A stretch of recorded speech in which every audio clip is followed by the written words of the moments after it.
Welcome to Technia TV. Hello, I am Dr. Sandeep Kumar, Faculty of Management. Today I am delivering lecture on factor analysis.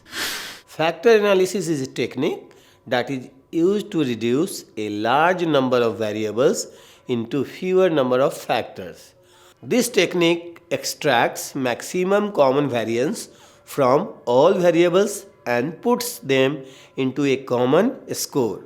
As an index of all variables, we can use this score for further analysis. Factor analysis is a part of general linear model, and this method also assumes several assumptions. There is linear relationship, there is no multicollinearity. It includes relevant variables into analysis, and there is true correlations between variables and factors. Several methods are available, but principal component analysis is used most commonly. Now I am explaining the types of factoring.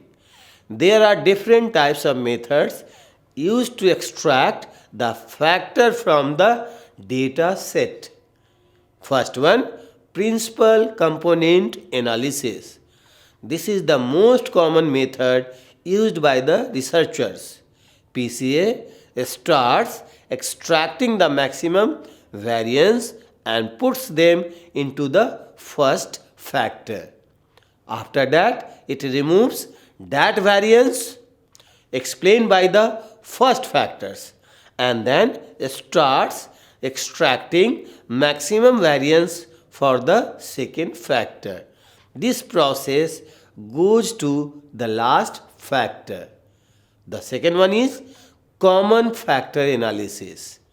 The second most preferred method by the researcher, it extracts the common variance and puts them into factor.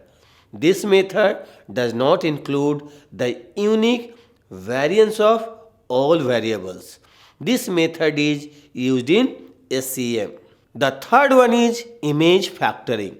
This method is based on correlation matrix. OLS regression method is used to predict the factor in image factoring. Fourth one, that is maximum likelihood method.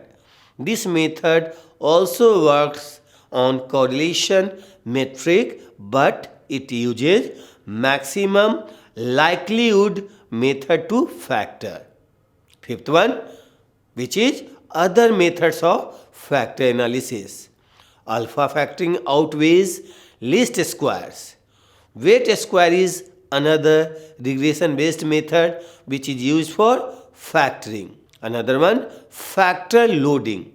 Factor loading is basically the correlation coefficient for the variable and factor.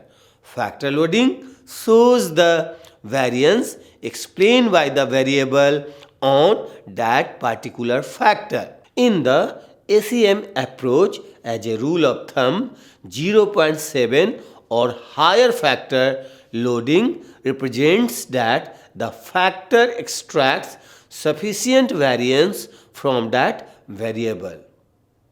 Another one is eigenvalue.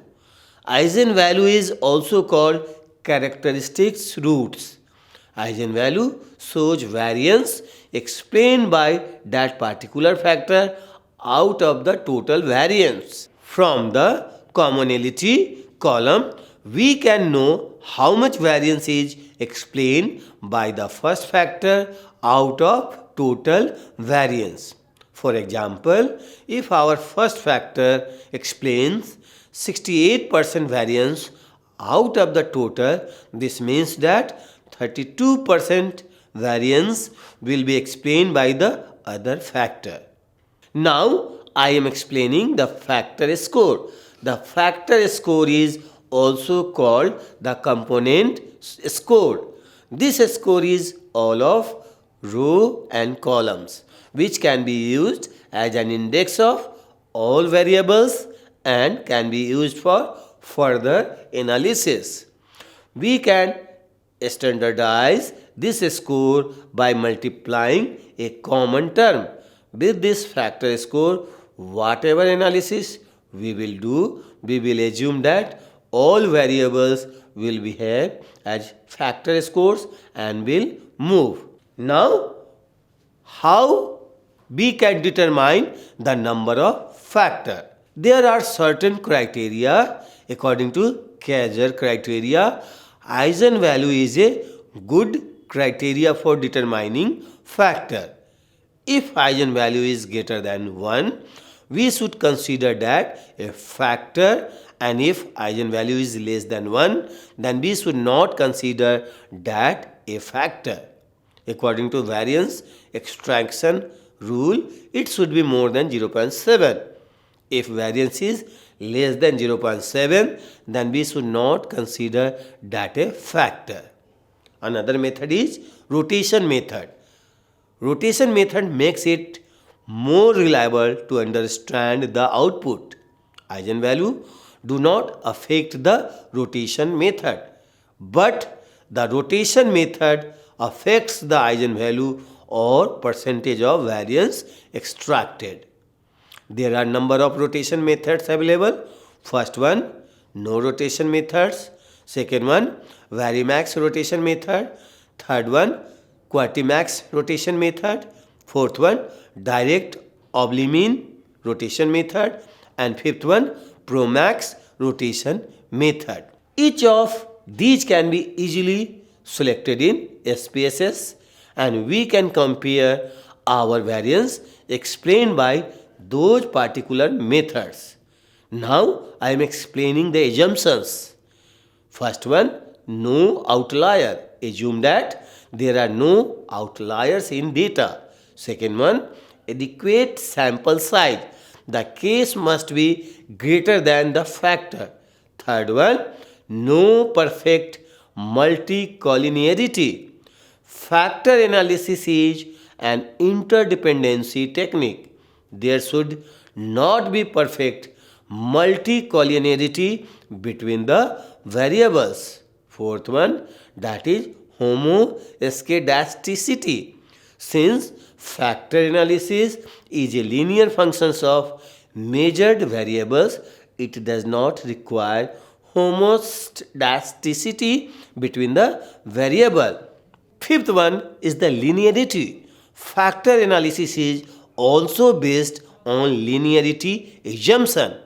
Non-linear variables can also be used after transfer, however, it changes into linear variable. Sixth one, which is interval data. Interval data are assumed. Now I am explaining the key concept and terms. First one, which is exploratory factor analysis. Here we assume that any indicator or variable may be associated with any factor. This is the most common factor analysis used by researcher, and it is not based on any prior theory. Second one, which is confirmatory factor analysis, which is used to determine the factor and factor loading of measured variables and to confirm what is expected on the basis of pre-established theory. CFA assumes that each factor is associated with a specified subset of measured variables. It commonly uses two approaches. First one, which is the traditional method, which say the traditional factor method is based on principal factor analysis method rather than common factor analysis. It allows the researcher to know more about inside factor loading. Second one is the ACM approach. CFA is an alternative approach of factor analysis which can be done in ACM. In ACM, we will remove all straight arrows from the latent variable and add only that arrow which has to observe the variable representing the covariance between every pair of latents. We will also leave the straight arrow error free and disturbance terms to their respective variables. If a standardized error term in SEM is less than the absolute value 2, then it is assumed good for that factor. And if it is more than 2, it means that there is still some unexplained variance which can be explained by the factor chi-square, and a number of other goodness of fit indexes are used to test how well the model fits. This is the end of my lecture on the factor analysis. Hope you will find it beneficial. Watch and subscribe more lecture on Technia TV. Thanks a lot.